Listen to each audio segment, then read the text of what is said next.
ಬಲ್ಲವರಲ್ವೇ ಅಲ್ಲ. ಎದೆಗೆ ಸೀಸದ ಕವಚ, ಕೈಯಲ್ಲಿ ಧನುರ್ಬಾಣ. ನಿಮ್ಮ ನೋಡಿದ ಗೊತ್ತಾಗ್ತದೆ ಇಲ್ಲಿಗೋ ಯುದ್ಧಕ್ಕಾಗಿ ಹೊರಟಾಗುಂಟು. ಕುದುರೆ ಏರಿಕೊಂಡು ಬರ್ತಾ ಇದ್ದೀರಲ್ಲ, ಎಲ್ಲಿಗೆ ಹೊರಟೆ ಅಂತ ಹೆಂಡತಿ ಹೇಳಬಾರ್ದ.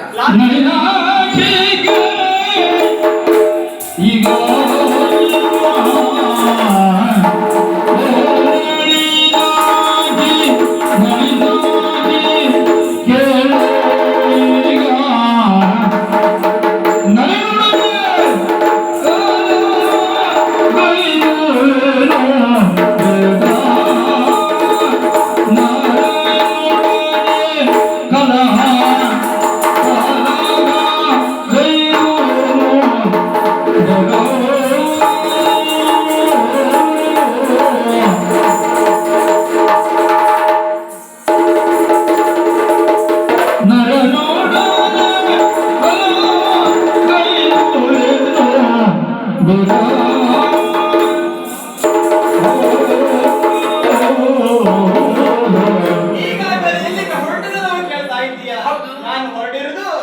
ಈಗಾಗಲೇ ಧರ್ಮರಾಯನಿಗೆ ಬಂದಿರುವಂತಹ ಬಂಧುವಂತೆ ದೋಷ ನಿವಾರಣೆಗಾಗಿ ಅಶ್ವಮೇಧ ಯಾಗವನ್ನು ಕೈಗೊಳ್ಳದಂತೆ ಊಹಿಸಲ್ಪಟ್ಟಂತ ಹಯವೆನ್ನದು ದೇಶ ಸಂಚಾರವನ್ನು ಕೈಗೊಂಡು ಬಂದಿರುವುದು ಈ ಚಂಪಕಾವತಿಗೆ.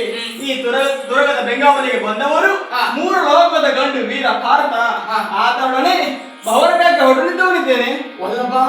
ನೀವು ಆಡುತ್ತಿರುವ ಮಾತು ನಿಮಗೆ ಸರಿಯಾಗಿ ಹೇಳ್ತೇನೆ. ಪಾತ್ರನ ಯುದ್ಧಕ್ಕಾಗಿ ಹೋಗ್ತೀನಿ ಹೇಳ್ತಾ ಇದ್ದೀರಲ್ಲ, ಒಂದು ವೇಳೆ ನೀನು ಪಾತ್ರನ ಯುದ್ಧಕ್ಕಾಗಿ ಹೋದಂತಾದ್ರೆ ನೀವು ಸೋಲಿಸಿದ್ರೆ ಬೆಂಬಲಕ್ಕೆ ಬರುವುದು ಯಾರು? ಆ ನಾರಾಯಣ ಬರ್ತಾರೆ. ನರ ಹಾಗೂ ನಾರಾಯಣ ಜೊತೆ ಸೇರಿ ಯುದ್ಧ ಮಾಡದೆ ಹೋದಂತಾದ್ರೆ ನಿಮ್ಗೆ ಗೆಲುವು ಅಸಾಧ್ಯ. ಬೇಡ, ಹೋಗುವುದು. ನೀ ಅದಕ್ಕೆಲ್ಲ ತಿಳಿಸಬೇಕಂತ ಅಗತ್ಯವಿಲ್ಲ. ಮುಂದಿನ ಕಾರ್ಯವನ್ನು ನಾನು ಮಾಡುತ್ತೇನೆ. ಹೋಗಿ ಬರ್ತೇನೆ. ಹೋಗುದು